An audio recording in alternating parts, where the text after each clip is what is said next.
It is no secret to longtime fans of the channel that trading card games have been a big influence in my life, both on and off the channel.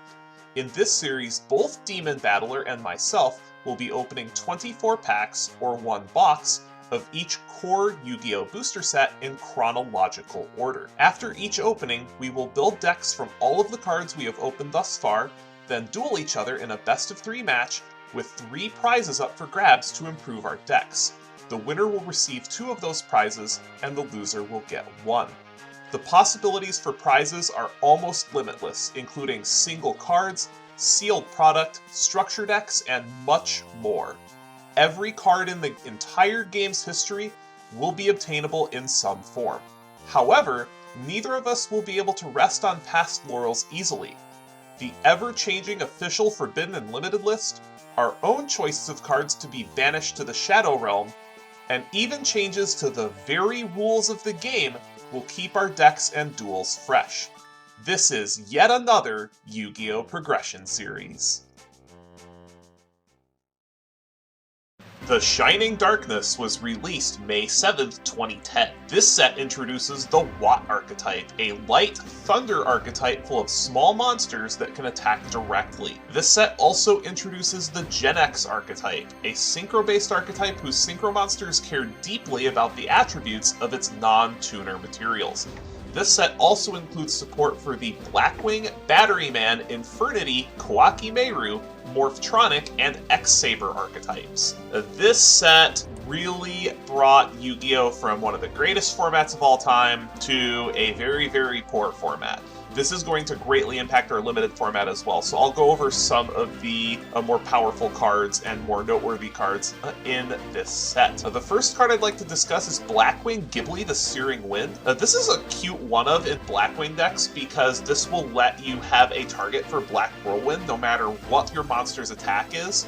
You can special summon it when your opponent declares a direct attack, and then once per turn, it can have its original attack and defense switched. This is mostly being played for its 0 attack, so that you can get a card off of Black Whirlwind. Spore is another card that could wind up seeing a ton of play, especially if I can snag a Titanial before it rotates out. So Spore is one of those cards that has been all over the ban list. This is a very powerful tuner that if it's in your graveyard, you can banish another plant-type monster from your graveyard to special summon it, and then its level gets increased by the level of the monster that you banished, but this is a hard once per duel. So this is one of those tuners that really made Plant Synchro into the deck that it was around this time. And the next card that I would really like to talk about that is going to change our format, probably for the worse, is Ronin Toadin.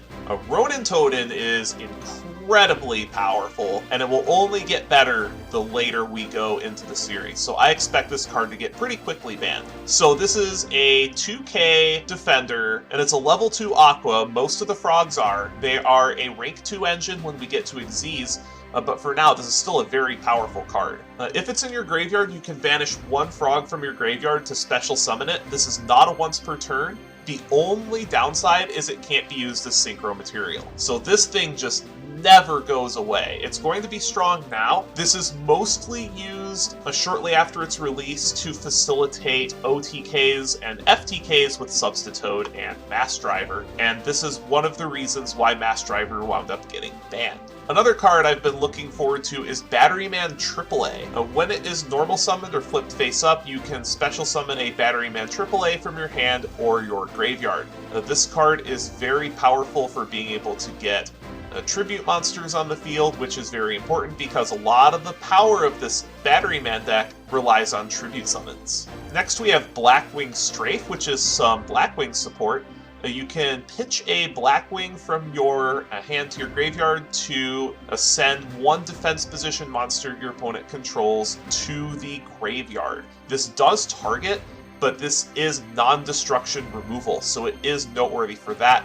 I don't think it's going to wind up seeing play in the Blackwing deck because we just have better removal in the form of Icarus Attack, but if Icarus Attack does wind up getting banned, we could end up playing that. Then we have a couple X-Sabers towards the bottom. We have a Palamuro, which states that you can special summon it from your graveyard at the cost of 500 life points when another Saber monster you control is destroyed by battle and sent to the graveyard. This is a great way to get tribute fodder for very powerful X-Saber tribute monsters, as well as synchro plays, and this is one of their flagship tuners. And then we have Pashul, which can't be destroyed by battle, and then you just take 1000 damage, but it is a tuner, which typically what's going to happen is this will soak up an attack, and then you will use it for a synchro play. And then we do have a very important common in the short print slot. Oh, but before I discuss that, we do have an interesting short print common, Hunter of Black Feathers. This is meant to be Blackwing hate, but this can be hate against any tribal deck. So while your opponent controls 2 or more face-up monsters of the same type, you can pitch any card from your hand to the graveyard to destroy a monster face-up that your opponent controls.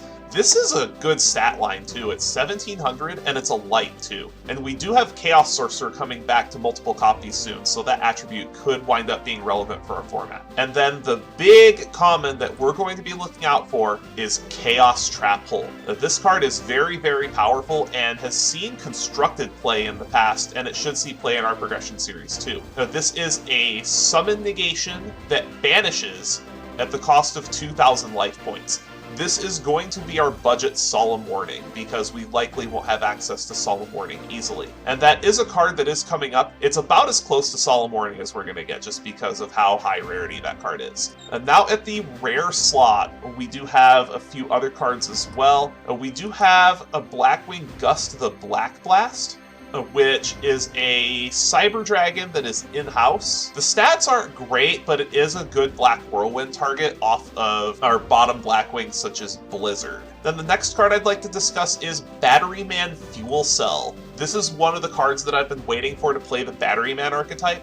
If you control 2 or more face-up Batteryman monsters, you can special summon it from your hand, and then you contribute a Batteryman monster once per turn to bounce any card your opponent controls. This can cause the deck to get pretty swarmy, and we are going to want to play a couple of these. This does put a lot of power on the table as well. And then the other noteworthy rare is Blackwing Backlash. This is kind of Mirror Force for Blackwing. When your opponent's monster declares a direct attack while you have 5 or more Blackwing monsters in your graveyard, this will destroy all monsters your opponent controls, face up, face down. So it's kind of Mirror Force. If Mirror Force winds up getting banned, we could play this in the Blackwing deck, but I just think Mirror Force is a little bit more flexible. And then our first good super rare for the X-Saber archetype specifically is Double X-Saber Bogart Knight. This is a 1900 normal summon that lets you special summon a level 4 or lower X-Saber from your hand, and you can only use it for synchro materials of X-Saber synchro monsters. But this card is very strong now, and this will be playable into Zexal in the X-Saber deck specifically, because this is very easy to make Xyz with. Infernity Mirage is important for the Infernity deck. If you have no cards in your hand, you contribute it to special summon 2 Infernity monsters out of your graveyard, and getting a Mirage to proc is not difficult in these decks. The most important card out of this set for the Watt archetype is going to be Watt Giraffe. This is a 1200 direct attacker that stops your opponent from activating cards or effects if it successfully deals damage by a direct attack. And 1200 is a very big direct attacker. So this is something that is going to force your opponent to use your tricks on it, or they won't get to use their tricks at all. And this is our only opportunity to get this card as well. And then out of the Shining Darkness came also Infernity Launcher. This is the most powerful card in the Infernity archetype. This is a discard outlet that if you have no cards in your hand, you can special summon 2 Infernity monsters out of your graveyard. This card is still limited to this day. And then Power Frame is an interesting one. I don't know how playable this is, but this is a very interesting trick that could come up. This reads that when a face-up monster you control is targeted for an attack by a monster with higher attack, you get to negate the attack, and then you get to equip to that target, and then the equipped monster gains attack equal to the difference in the attack values as this card resolves. So this can be very powerful in decks that have monsters with low attack points. And then Damage Gate is an interesting one as well. If you remember Damage Condenser from GX, this is Damage Condenser that lets you special summon monsters from your graveyard instead of your deck. So it's not quite as good, but this very well could be played. And then the last really good super rare that we're going to be looking out for is Ally of Justice Light Gazer. This is a generic 8. It's not huge right out of the gate, being 2400, but this could very well see play if we see light-based archetypes coming out of an opponent. It gains 200 attack for each light monster in your opponent's graveyard, so if your opponent is playing all lights, this can get massive. And this is also our only chance to get this card. And then at the ultra rare slot, we have some constructed bombs that I don't think will be making too much impact in our limited format, but the one that I'm going to be looking for the most is going to be Blackwing Breeze the Zephyr. This is the only printing of this card that we will have access to for a very long time. So Blackwing Breeze the Zephyr is an 1100 attack tuner that if it gets added from your deck to your hand by a card effect, namely Black Whirlwind, you can special summon it, but it can only be used as synchro material for the synchro summon of a Blackwing monster. This will incentivize us to spend an SR wildcard on something such as a Blackwing Armwing, because we have a solid Blackwing core, we just don't have any of the Blackwing synchros yet. And now this is one of the cards that absolutely ruined Yu-Gi-Oh! At the release of Shining Darkness, Herald of Perfection.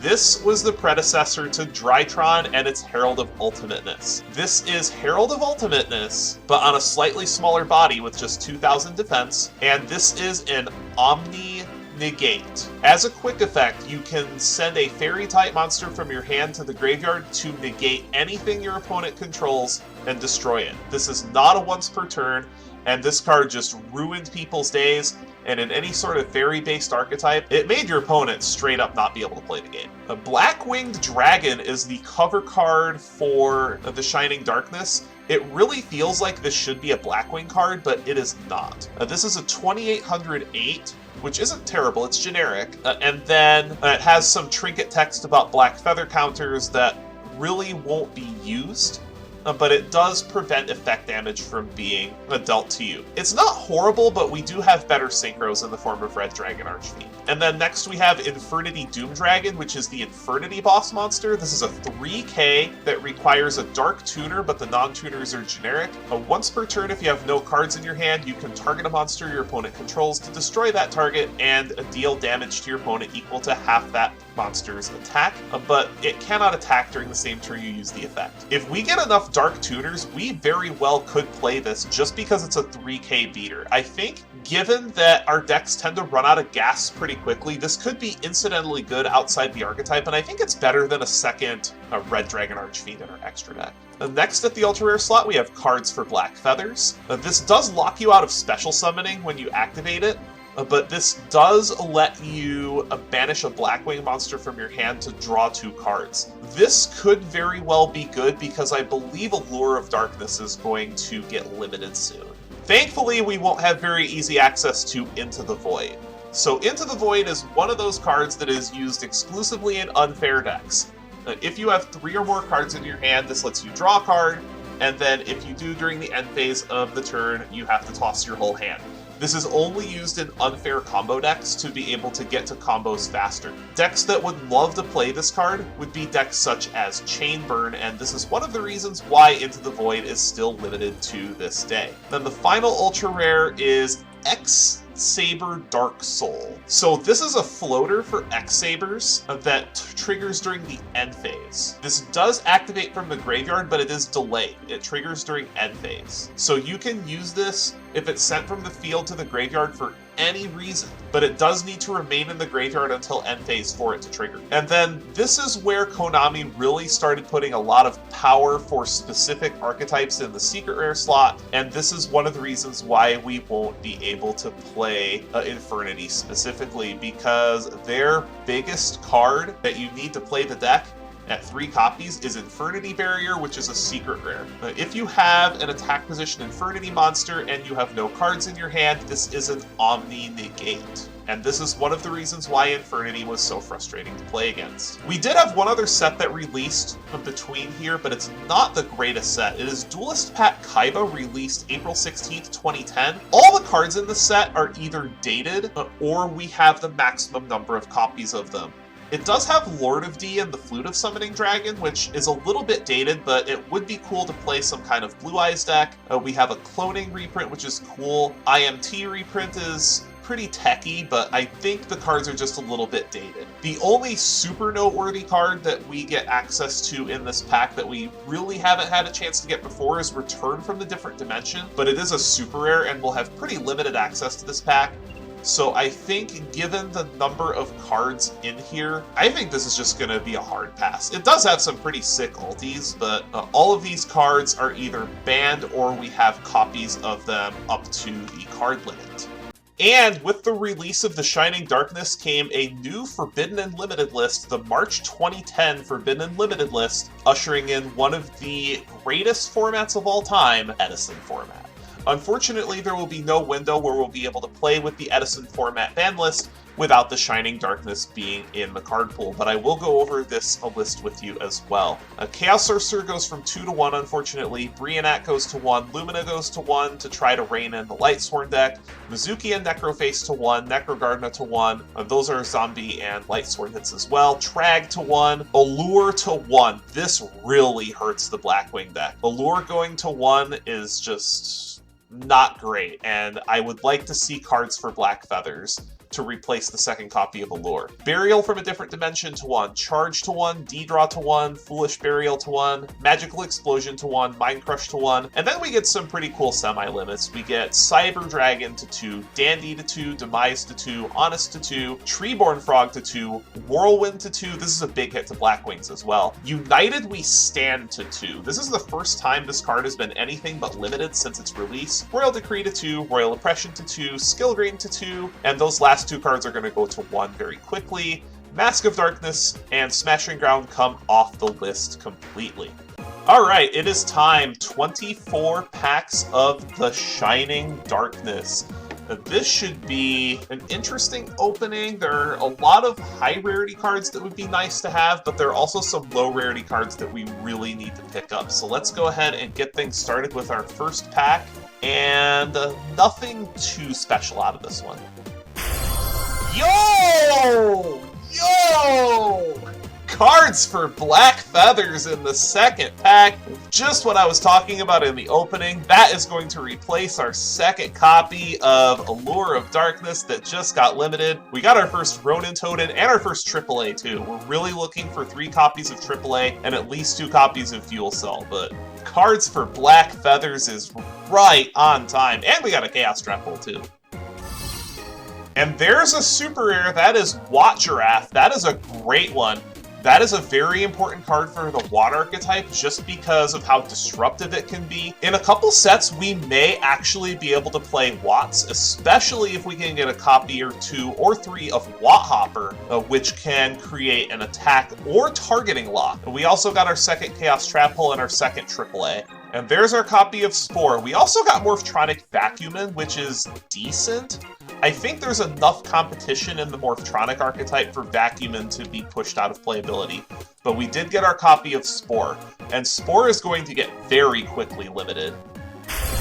And there is the cover card. That is an ultimate rare Blackwing Dragon. There are actually 3 different versions of this card. There's the Ultra, the Ultimate, and the Ghost. Kind of funny we pulled the cover card, but it wasn't a Ghost because we have a history of pulling Ghost rares in the Progression series. This is unfortunately not considered a Blackwing card, but it is a very strong Synchro 8 that will be welcome in the extra deck. We did also get another copy of Chaos Trap Hole that gives us our playset, and we have 2 Ronin Totem. If we want to play any sort of Frog deck, 3 Ronin Totem is very important, but I did commit to not playing Frog in that last episode when I chose to take Batteryman Industrial Strength over Substitute. Come on, pack opener, give me those fuel cells. I would really like to play Batteryman this episode. Don't make me look like an idiot.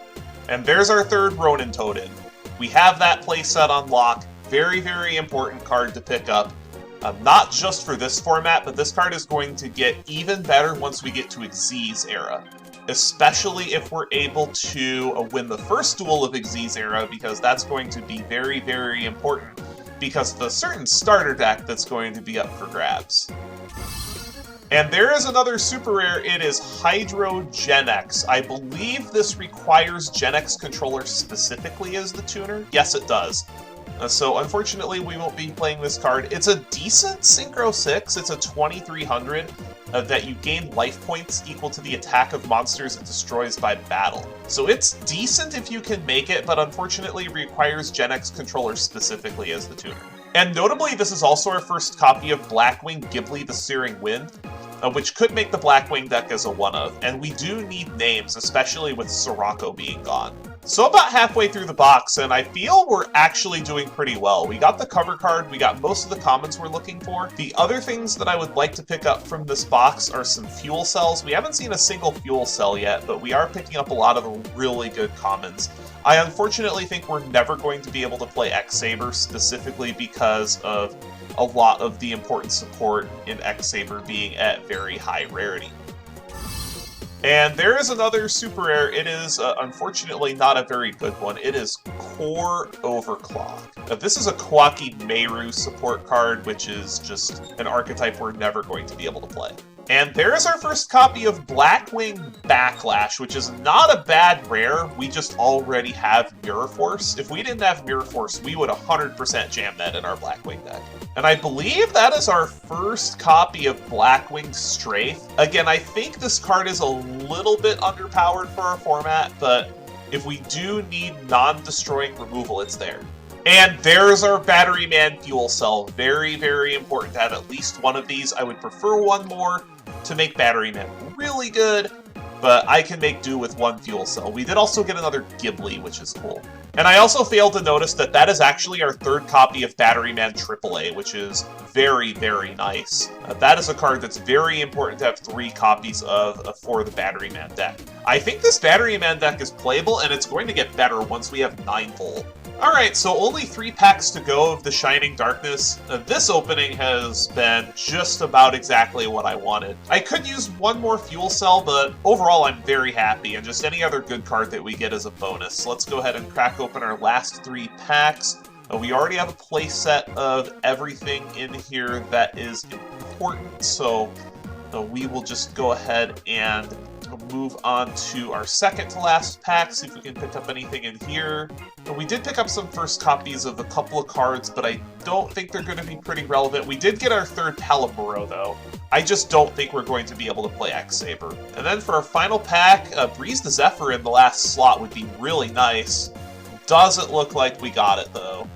None of these cards are particularly good in our format. Some of these are all-stars, like Infernity Break was definitely played in the Infernity deck, but without Launcher and a bunch of the other high-rarity support, there's no way we're going to be playing Infernity. But overall, I would say this is a pretty good opening.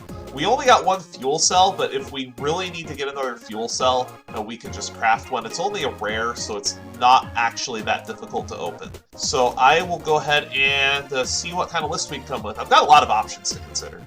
I was really tempted to run the birds back again, but I have a couple of reasons not to.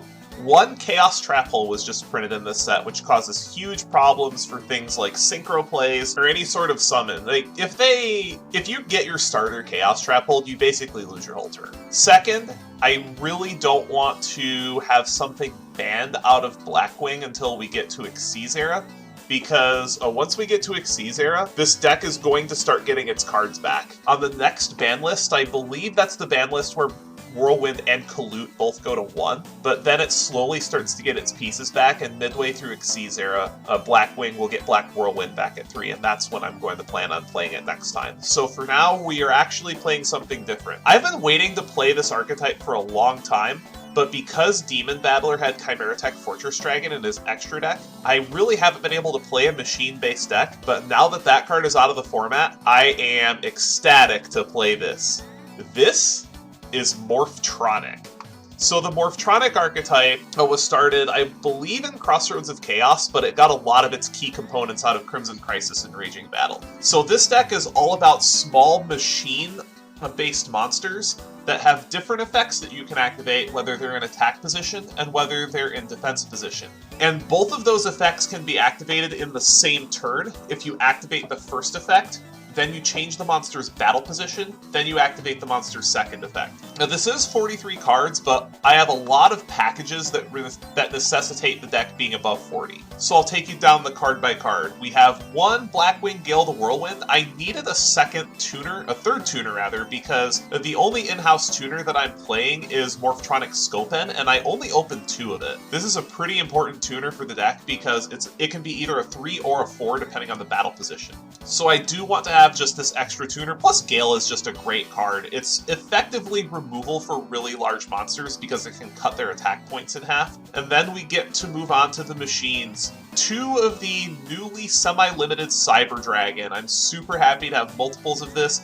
This is our primary way to make 8s. We can make 8s in this deck, but it's not easy. And this also facilitates a couple of packages I'll go over later. And then we have 15 Morphtronics. We have Morphtronic Borden, which is the primary win condition of the deck. This makes all of your Morphtronic monsters direct attackers, which is really big because their field spell, which I'll go over when we get to the spell cards, makes this get completely out of hand. One Morphtronic Boomboxen, which is a double attacker while in attack position, and then in defense position it can negate an attack once per turn. 2 copies of Morphtronic Cameron. This is probably the weakest Morphtronic in the deck. This floats from hand or grave while it's in attack position, and then while it's in defense position, it makes Morphtronics immune to targeting. 3 copies of Morphtronic Selphon. This is our primary card advantage engine of the deck. This is a very small monster, it should never be attacking, but this effectively lets you draw a card every turn while it's in attack position, and then while it's in defense position, you can stack the top cards of your deck. We have 1 Morphtronic Radion. We only opened 1 of this, sadly. I would love to play more. This is an 1800 normal summon effectively, and a 1900 in defense position as well. It gives all your Morphtronics more stats. And then we have 2 Scopen, which is our only in-house tuner that we're playing. Once per turn, you can special summon a level 4 Morphtronic from your hand. We don't have a ton of them. We have Radion and Vidion, and of course Boomboxen. But that's all the targets we have for it. It's still worth it though, because as long as you have a second Morphtronic in your hand, this is a 1-card Power Tool Dragon, which is their big Synchro monster. And then 3 copies of Morphtronic Vidion. We're mostly playing this just because we need another name and we need another target for Scopen to make Power Tool Dragon, but this is mostly just to have enough names to be able to play the archetype. Although this can get big if we attach a Mage Power to it. That's a bare minimum 23. And then 1 Sandgen and 1 Witch's Black Forest, rounding up monsters. For the spells, we have 1 Limiter Removal. Haven't seen this in a while because I haven't been able to play a machine deck, but this can OTK out of nowhere. 2 copies of Machine Duplication. This is the first time this is seen play in the Progression series, and I was just looking for a core to be able to abuse this. We have 2 targets for this. We have Morphtronic Selphon, which turns Machine Duplication into as high as a +4, because you get the 2 Selphon and you get the 2 Selphon effects, which is incredibly powerful.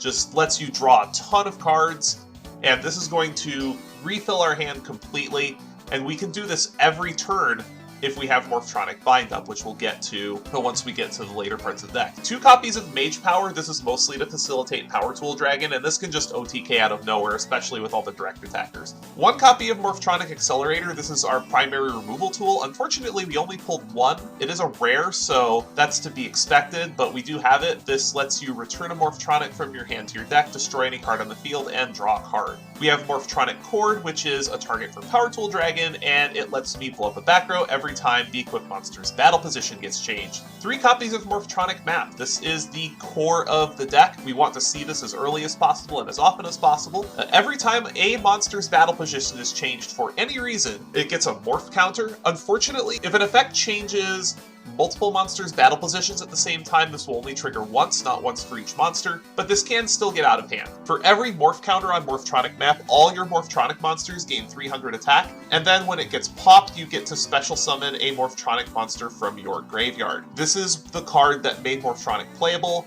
and it is quite powerful, especially with all the ways that we have to manipulate battle positions. 1 copy of Overload Fusion for Chimera Tech Overdragon, 1 Pot of Greed, 1 Pre-Mat, double Terraforming to search for Morphtronic Map, and then for the traps we have Dark Bribe, triple Morphtronic Bind. This is the reason why I'm not playing very much removal, because generally speaking this deck really doesn't care about removal, since Morphtronic Bind will prevent any monsters that are big enough to threaten our little monsters from attacking at all. So this is, while you have a face-up Morphtronic monster, it is a one-sided gravity bind. And then we have double no entry. This is really neat in this deck.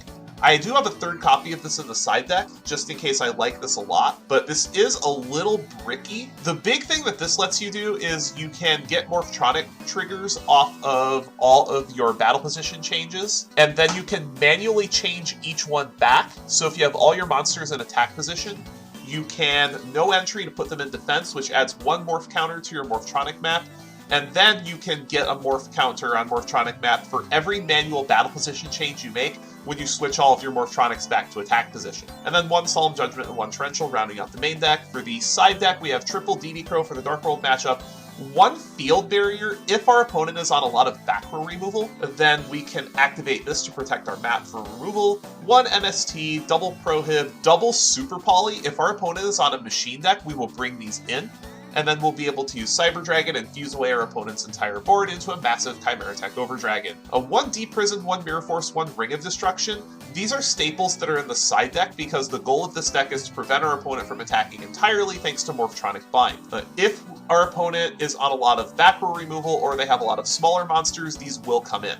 2 Magic Drain is in here specifically for System Down. I did mention this at the end of the Stardust Overdrive episode that I expected with the banning of Chimera Tech Fortress Dragon, we would see System Down, and this is in specifically for System Down. And then the last side deck card is the third copy of No Entry, and then for the extra we have Chimera Tech Overdragon, some leftover fusions from when I had Instant Fusion here, but I don't have enough tuners to make Instant Fusion reliable. And then for the Synchros, we have Black Rose, the newly acquired Blackwing Dragon. I don't think we're going to go into this, but we can make this with Sidra and a 3. A Goyo Guardian, which can be made with 2 3s. Iron Chain Dragon, the same. Magical Android, we're probably not making, but there are a couple of combinations, such as double Selfon and a 3, and then a double Power Tool Dragon. This is one of our big win cons. I am a little bit nervous about running this with only 4 equips, because that gives us a max of 2 activations.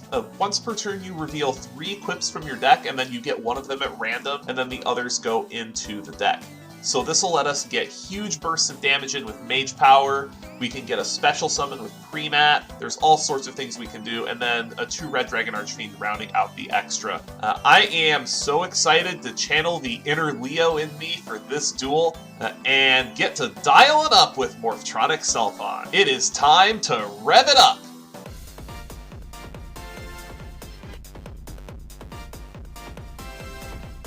Alright, welcome to Frog Hell, I guess. We have to wave goodbye to Edison format and start playing a bunch of ad formats. Yep. I mean, it's still 5Ds. It's still going to be fun. Oh, absolutely. Sweet. That's a good start. That is, because you're on a big losing streak. I am. So I bet you're going to need every edge you can get. Yeah. Well, good luck, duelist. Good luck. Alright, draw. Standby. Main. I think I'm going to just set a card, and pass the turn. Just one card, huh? Interesting. Draw for turn, standby phase, main phase. Well, you're going to get to see what's up right off the bat. Okay. I am going to activate Morphtronic Map. Ooh, Morphtronics. Interesting. I've been waiting to play Morphtronics since I got the engine in Crimson Crisis, but I couldn't do that because you had Chimera Tech Fortress Dragon, so now you know why I banned Chimera Tech Fortress Dragon. Fair enough. I am going to then normal summon Morphtronic Selfon. Oh boy, channeling your inner Leo, I see. Alright, Selfon's good. Then you're going to see another reason I'm excited to play this deck. This is the first time this card is seeing play in the Progression series. And what's that going to be? I am going to activate Machine Duplication. Oh, good God. So I'm going to get 2 more. Ooh, Wherever my last one is. Oh, here it is.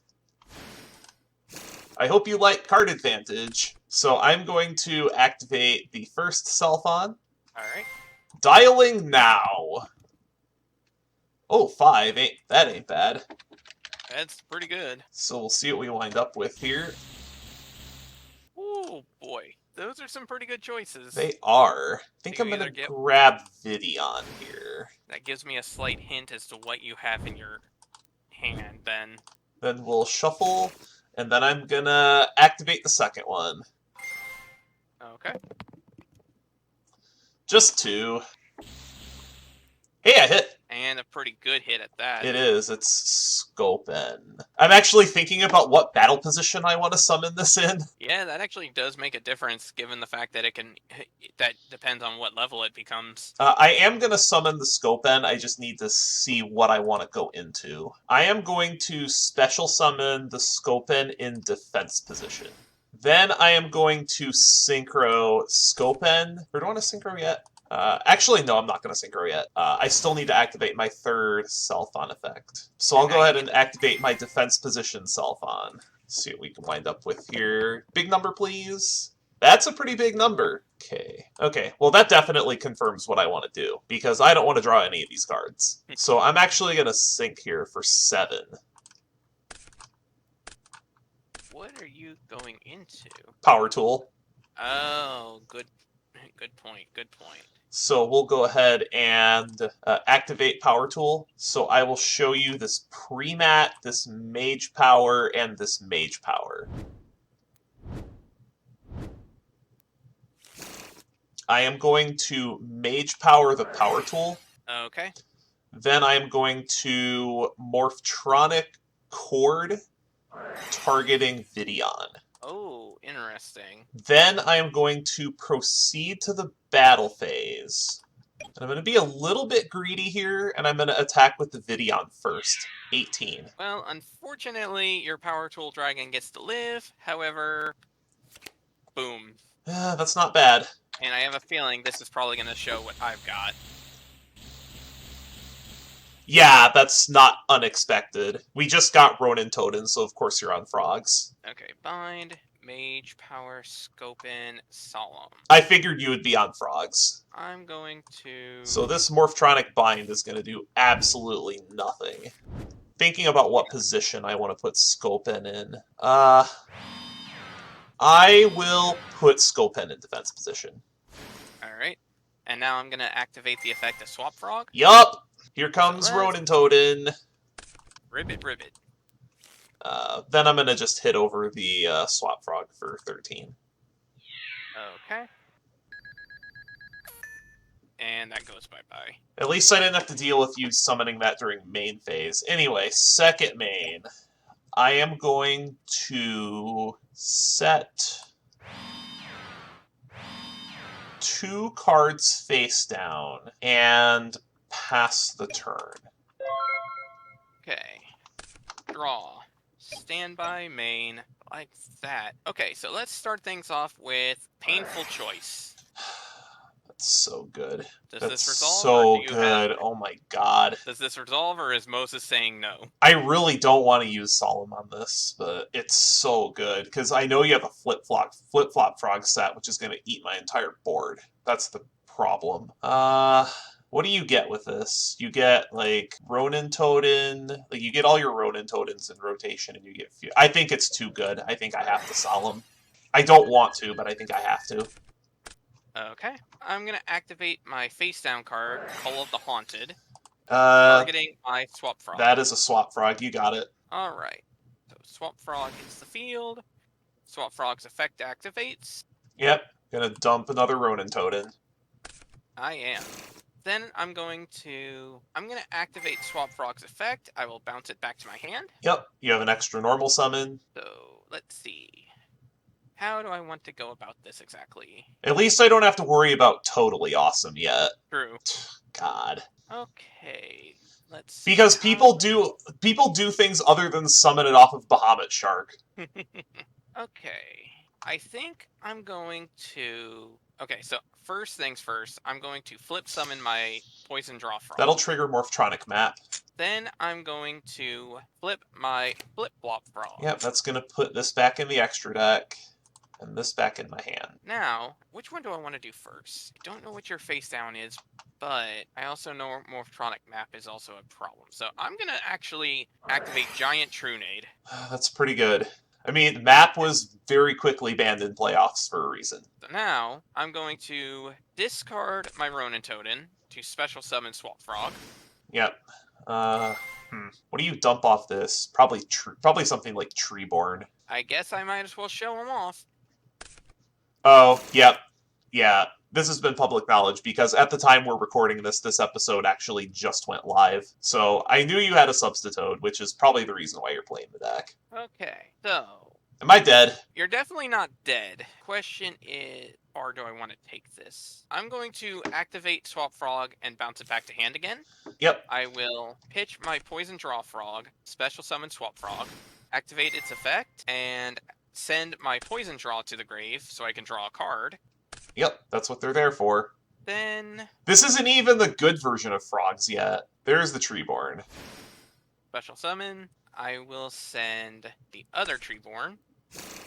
Yeah, because that card's not limited anymore. Discard the special summon. Just dumping everything. Think I will send another Unifrog. Where's Nibiru when you need it? Alright, battle phase. Swing for 1,000. I'll just take it all. Alright. Main phase 2, I will set 2 cards. I will set a monster. And end my turn, because with all of that, I never normal summoned anything. So you didn't use your regular normal summon? Nope. Well, with this I did. Right. Alright. Draw for turn, standby phase, main phase. I really am wondering if that was just an oversight. Well, the first thing I'm going to do is fire Map. Okay. Then... Okay, so let's see. You use Solemn, so you still have Bind, Dupe, Mage Power, and Scope in hand. As well as, yeah, so there are 3 other cards I'm not aware of. What gets me out of this is the question. Can I do this without... Boy, this really sucks what I have to do, but I think this is what we have to do. I'm going to pre-mat targeting... Boy, I really hate to use my normal summon for this, but I think I have to. I'm going to well, let me pay 8 first. That's very important. I'm going to pre-mat targeting Vidion. Okay. Yeah, that's good. Normal summon Scopen. Okay. Synchro. Black Rose. Effective Black Rose. Okay. Thinking here. Yeah, I think I'm going to do that. Okay, so first, in response to Black Rose, I'm going to chain Threatening Roar. Sure, T-Roar's fine. And then, I'm also going to chain Call of the Haunted, targeting my Poison Draw Frog. Oh, just a draw card. That's fine. Okay, so that goes.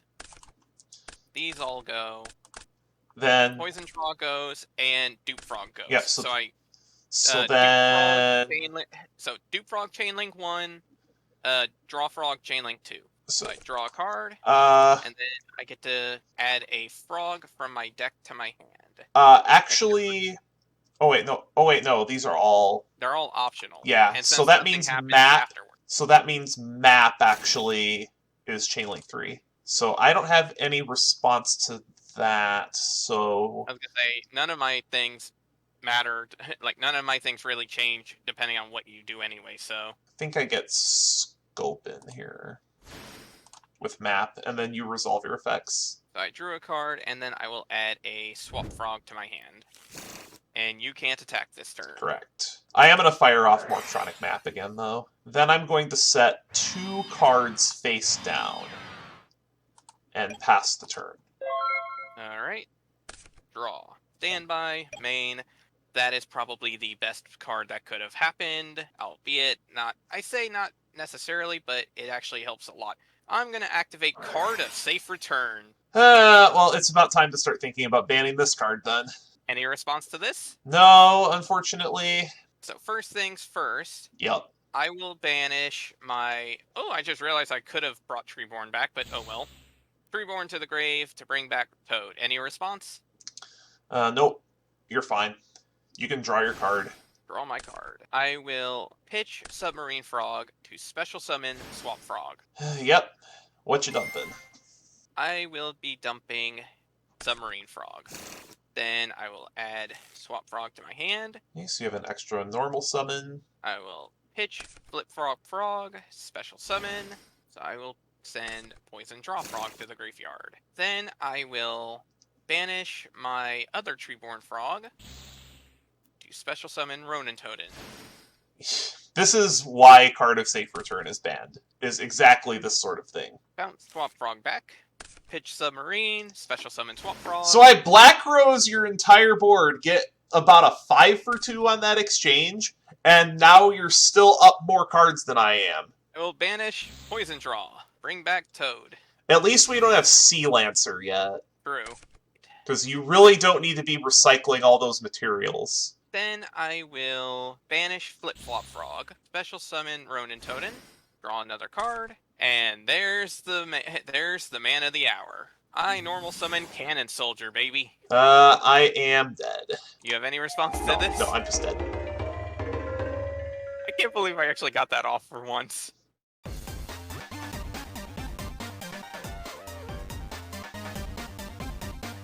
It's not like it's unexpected. Yeah, I mean, let's be honest. The minute Ronin Totem became available, it was going to be a pain in the ass.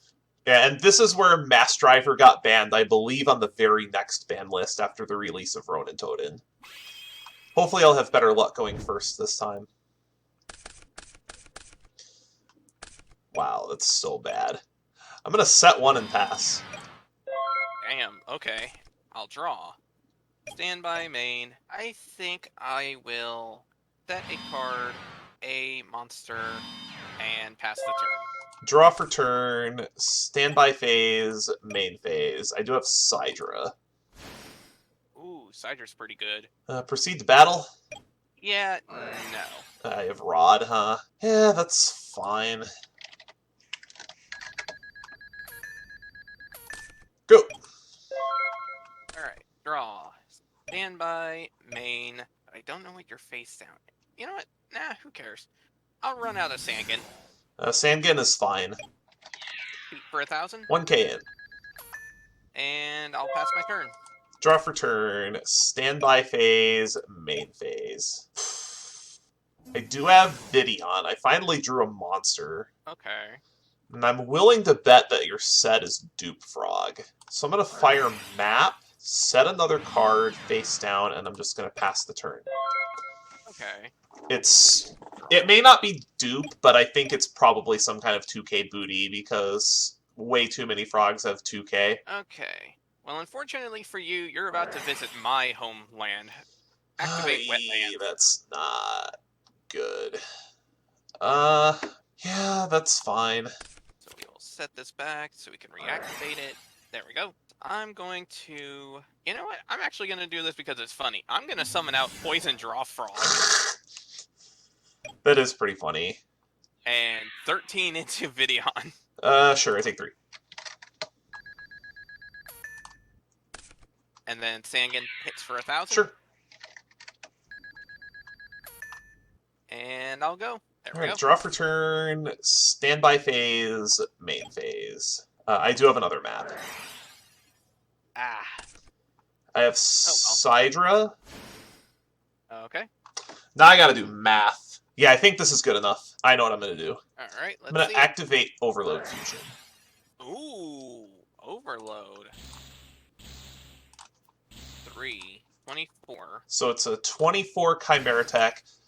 Chaining to the effect of Overdragon, I'm going to activate Limiter Removal. So then it becomes a 48. Yeah, that's enough. That's enough to clear me out. So. Alright, that's a good way to do it, though.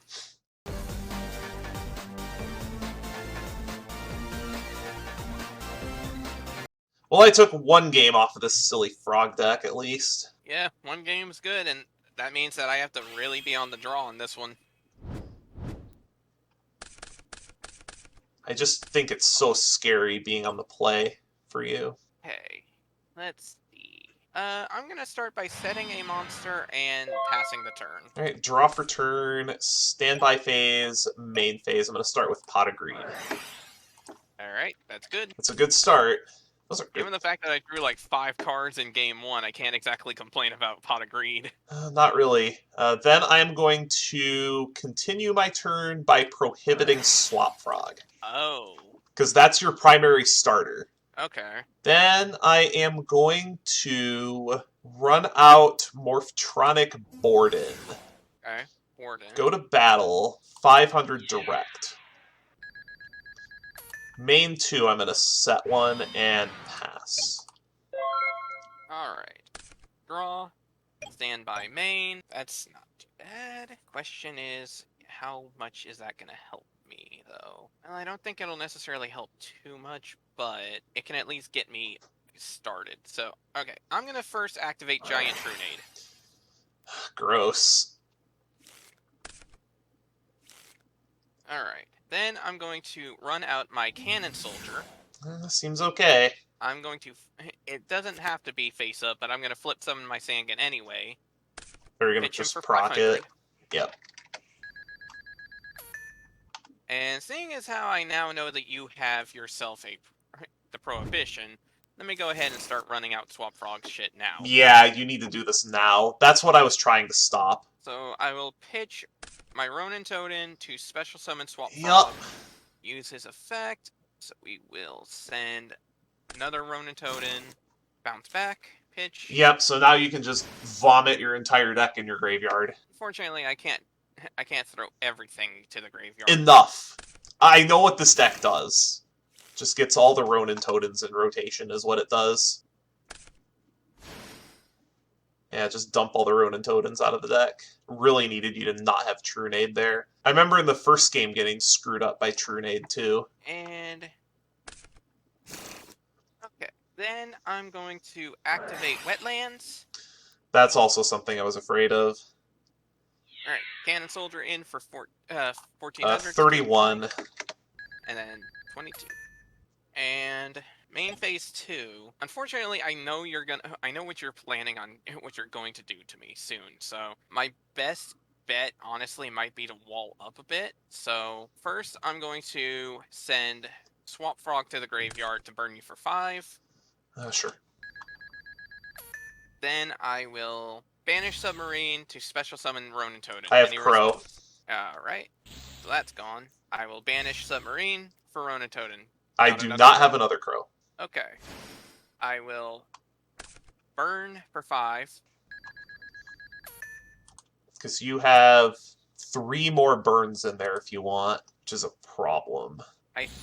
But what I think I'm going to do is I'll summon one, summon the other, and then I will... Actually, I think I'm just going to burn for 500 more and that's it.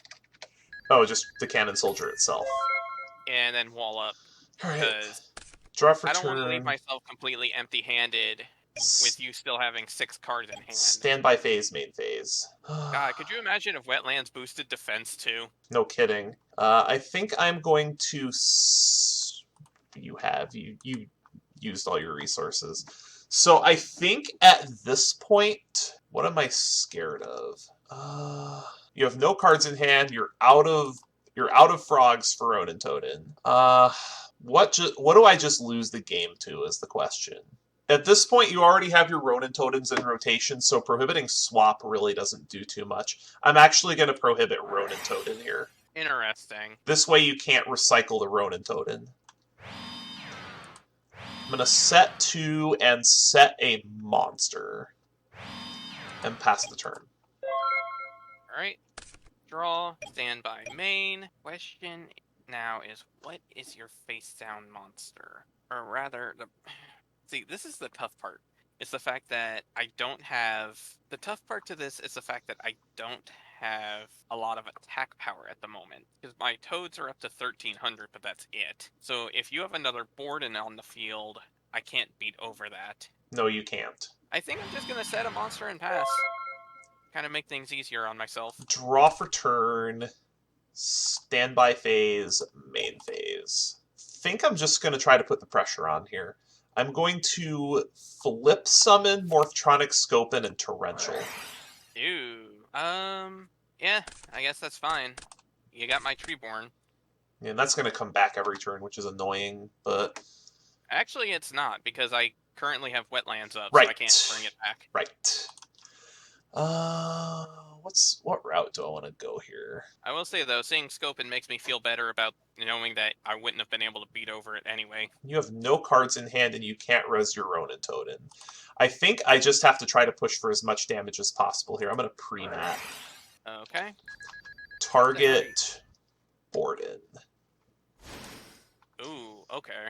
I'm going to normal summon Scopen. Then I'm going to sink. Goyo? For Goyo. Okay. Battle phase, 28. Alright. Then I'm going to, after combat, I'll just pass. Alright. Draw. Standby, main. Well, your deck is all monsters, at least, so it's pretty easy to stay alive. Okay, let me think something here. I think I only have one real hope of surviving, of winning. So what I'm going to have to do is I'm going to run out Poison Draw Frog. Oh, to draw a card. Yeah, I'm going to crash into Goyo. That can... I do... Yeah, I don't want that, because then you'll get to draw. So, take your 20 set... Or take your 15. It's 15. Because Wetlands is making it a 13. So you'll take 15, you get to draw a card. Yep. I do not want the Poison Draw Frog. Ugh. That would have been nice a couple turns ago, unfortunately. Not now, though. That said, you only have one card, so I have to hope. Alright, I just need to draw a monster. Hoop! That's a monster. Normal summon Vidion. You made me work for that one, too. Oh, you drew Substitoad? Yep, that's actually one of the things I was thinking about prohibiting. It was Substitoad or Card of Safe Return, but I think the correct play after you did the Swap Frog shenanigans was to prohibit Ronin Totem. Well, that's what made me laugh was when you were sitting there like, what do you have that I would lose to? I'm sitting here with 2 Ronin Toad, and I'm like, my thought is Substitoad, because if I have Sub, I could just dump him and then basically mill my entire deck out. The reason why I prohibited Ronin Totem specifically is because with a Ronin, then you just have any. If I prohibit Substitoad, then you're just a Swap Frog away from filling up your graveyard again. And I only could really get over a Ronin Totem with Goyo Guardian. So then every frog you have in your graveyard becomes another draw phase. Whereas if I shut you off of Ronin Totem, then you need to draw actual monsters from your hand. Unfortunately, I had to dig. I was hoping to find the Ring of Destruction, but I had my own rod set as well. So if you made Substitoad, you would get 1 activation off of it. But you made me work for that. I had to play around a lot of things. The last card in my hand was Overload Fusion. I was just looking for Cyber Dragon mostly. Yeah. And with Sidra at 2 now, it makes this a lot easier to play. Right. See, yeah. Unfortunately, there is one. The thing is, I wasn't 100% sure if this deck was going to work. Honestly, the fact that it worked as well as it did surprises me. Because you've seen a lot of my cards. There is one card I'm pretty sure you've noticed is absent, though. Guess who didn't pull a single fucking copy of Mass Driver? You didn't pull Mass Driver? Oh my god! That's a common! I know. I'm pretty sure it's the only common out of Magician's Force that I did not pull a single any copies of. I didn't get this time I'm the one that didn't get Substitoad. I didn't notice it until I got my 3 Ronin Toad, and I was like, perfect, I am good, I can build this deck.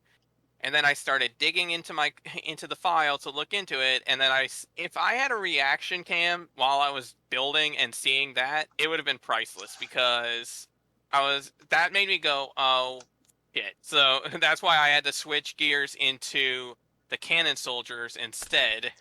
Were you playing Limit Reverse? No. The reason I wasn't playing a Limit Reverse is because I don't have a whole lot of cards that actually help a lot in that sense for it. And, my deck's already running thin as it is. I needed a whole bunch of monsters. This deck runs something like 28, 29 monsters. It has to. And then it was already hard just getting the Wetlands in from the side deck.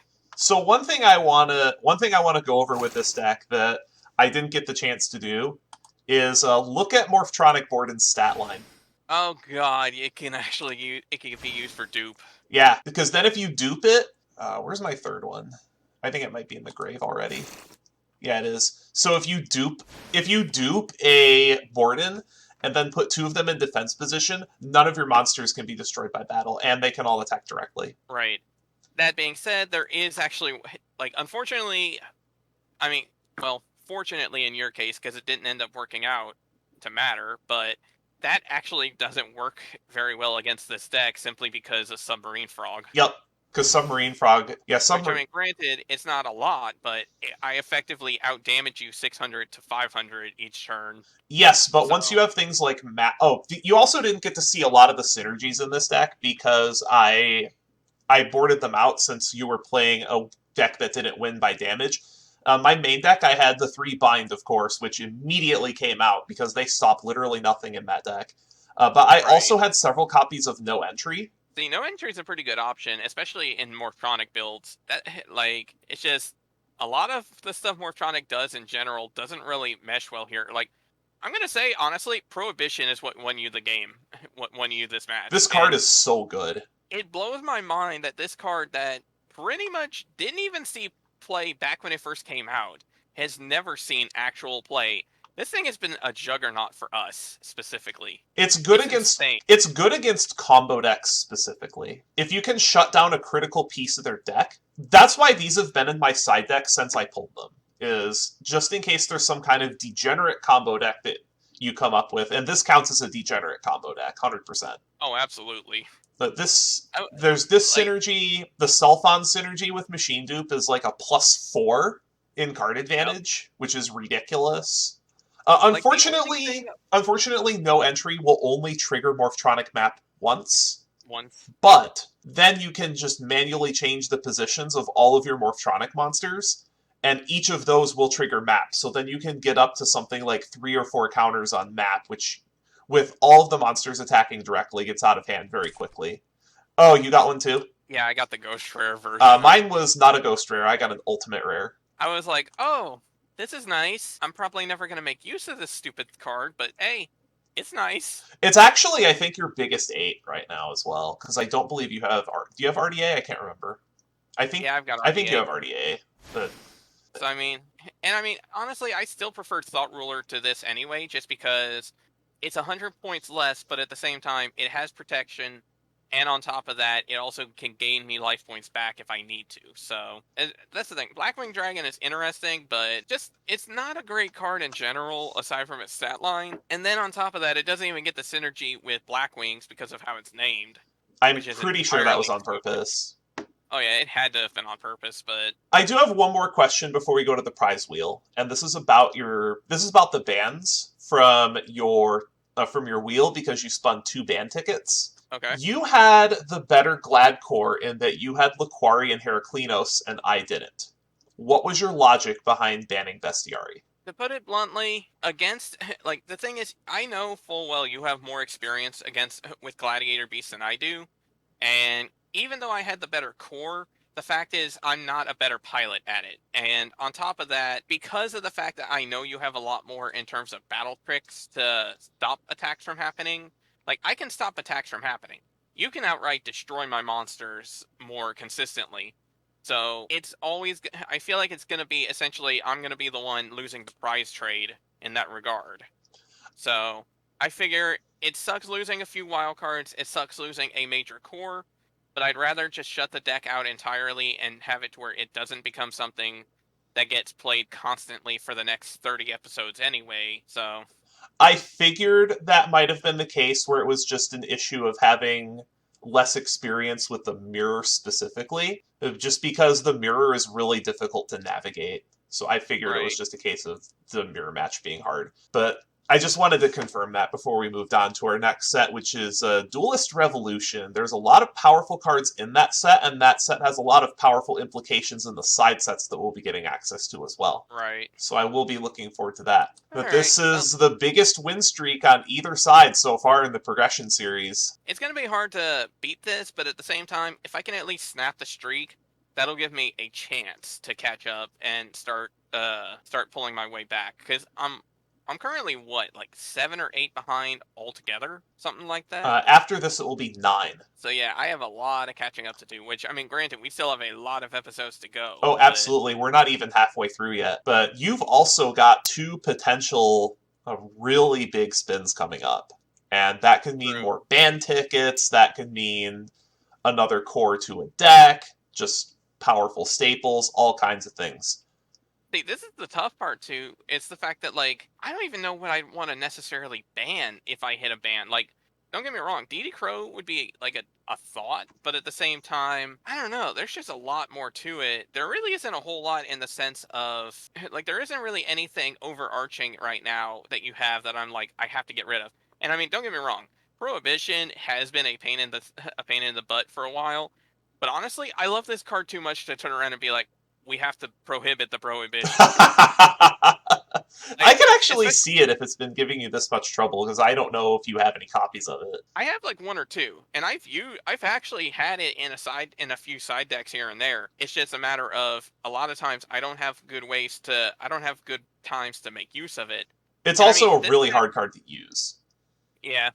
Well, it also doesn't, like, in this case, it also doesn't help that, like, the only spell trap removal I had was Giant Trunade, because my other alternative with that is Unifrog, which, honestly, the first time around, when you had called Swap Frog, I had Dupe Frog face down. I had Unifrog in my hand. I was actually tempted to summon Unifrog, flip Dupe Frog, hit you for, I think it would be like 16, and then pop Prohibition, but then I didn't know what your other face downs were, which, finding out that it was Ring and Torrential Tribute, yeah, that told me that I wasn't going to be able to get that hit off anyway. Yeah, I was just waiting for you to play into the TT there, mostly. But in any case, I think I'm gonna see what I wind up with and see what you wind up with, too.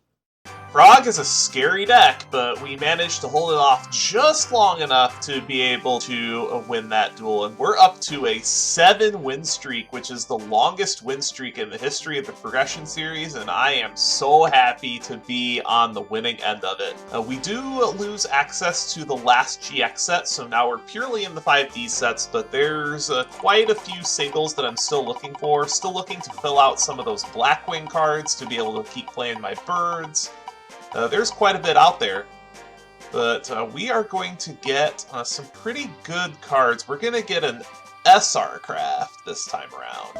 So I've got a lot of decisions to make. There are a lot of different SRs that I've got my eyes on, so I am going to make that decision now. So there's not actually a ton of super rares that I'm looking for right now, but I think given my card pool and the decks that I have access to, I'm going to go ahead and pick up my first Blackwing Synchro and grab a copy of Blackwing Armed Wing. So this is a Synchro 6, which is very easy to make with Blizzard, and it's effectively a 2800 Piercer when it attacks defense position monsters. So I'm going to lock this pick in, and then we'll move on to our second one, and hopefully we'll get something else nice. I wouldn't mind a low rarity card to be able to fill out those playsets, and we might get it. It's a rare. We get a rare craft. There's a lot of rares that I'm interested in. I just gotta figure out which one I want. So I'm really pleased with the Morphtronic deck. So I think I'm going to take some support for the Morphtronic deck and pick up a second copy of Morphtronic Radion. This card does not get a reprint, and it's very, very powerful. So I think I'm going to lock this in. And that'll be a wrap for today's episode of the Yu-Gi-Oh! Progression series. Join us next time when we open Duelist Revolution and potentially some very powerful side sets. Until then, see you around.